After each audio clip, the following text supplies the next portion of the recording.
নমস্কার বন্ধুরা, education culture YouTube চ্যানেলে তোমাদের স্বাগতম।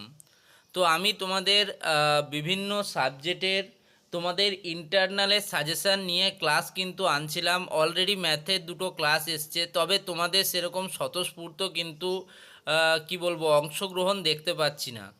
তো তবুও আমি যেহেতু প্রত্যেকটা স্টুডেন্টের কথা মাথায় রেখে ভিডিওগুলো বানাচ্ছি, তাই আমি কিন্তু এই সিরিজটা কন্টিনিউ করছি। আজকে আমি তোমাদের অ্যাপ্লাইড কেমিস্ট্রির কিছু প্রশ্ন নিয়ে আলোচনা করব, যেগুলো কিন্তু খুব ইম্পর্টেন্ট প্রশ্ন।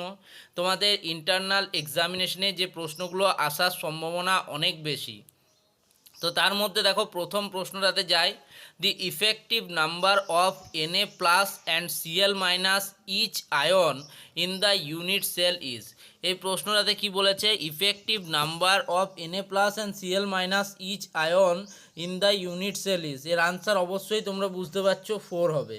দেখো ব্যাপারটা হচ্ছে Na প্লাস এবং Cl মাইনাস যে আয়ন দুটি রয়েছে, এখানে স্ট্যান্ডার্ড NaCl ইউনিট সেলের কথা বলা হয়েছে। যেখানে আমরা দেখতে পাই রক সল্ট স্ট্রাকচার, সেখানে 4+4টে Na প্লাস আয়ন এবং 4টে Cl মাইনাস আয়ন থাকে। সেক্ষেত্রে 4 আয়ন পেয়ার গঠিত হয় ইউনিট সেলের ক্ষেত্রে, সেই জন্যই কিন্তু আমরা এটাকে ইফেক্টিভ নাম্বার বলে থাকি 4। নেক্সট 2 নম্বর প্রশ্ন দেখো, the shape of BF3 molecule is.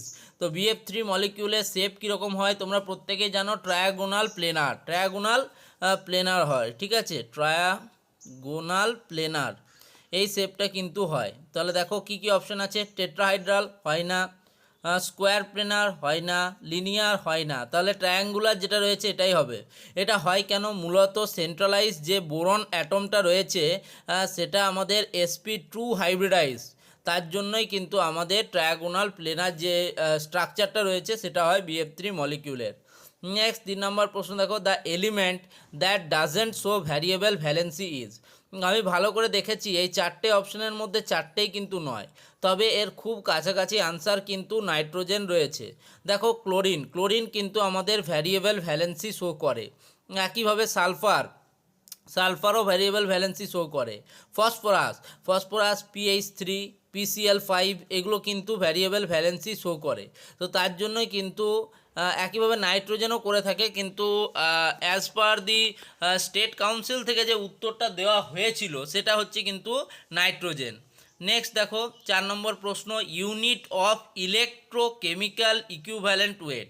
Electrochemical equivalent ওয়েটের কিন্তু আমার ইউনিট চেয়েছে, তোমরা প্রত্যেকেই জানো গ্রাম পার কুলাম। এটা নতুন করে কিছুই বলার নেই, এটার আনসার হচ্ছে বি, গ্রাম পার কুলাম। ঠিক আছে, এগুলো মুখস্থ প্রশ্ন, ঠিক আছে, এই প্রশ্নগুলো কিন্তু পরীক্ষায় এসছে, আমি এমন হাওয়াতে বলে দিচ্ছি না। তোমরা প্রত্যেকে 2013 যদি প্রশ্ন সলভ করো তাহলে কিন্তু তোমরা এই প্রশ্নগুলো পাবে সেখানে। What is the buffer solution. Buffer কাকে বলে?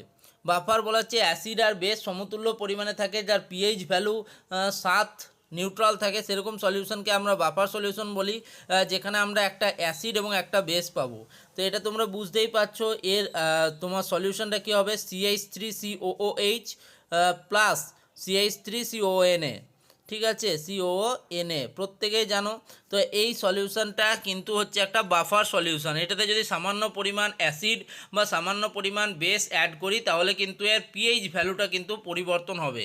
তার মানে NaCl প্লাস NaOH এটা হবে না, NH4OH প্লাস NaOH হবে না, CH3CONA plus NH4 plus Cl এটাও হবে না, তো CH3COOH প্লাস CH3CONA এটা হচ্ছে তোমার উত্তর।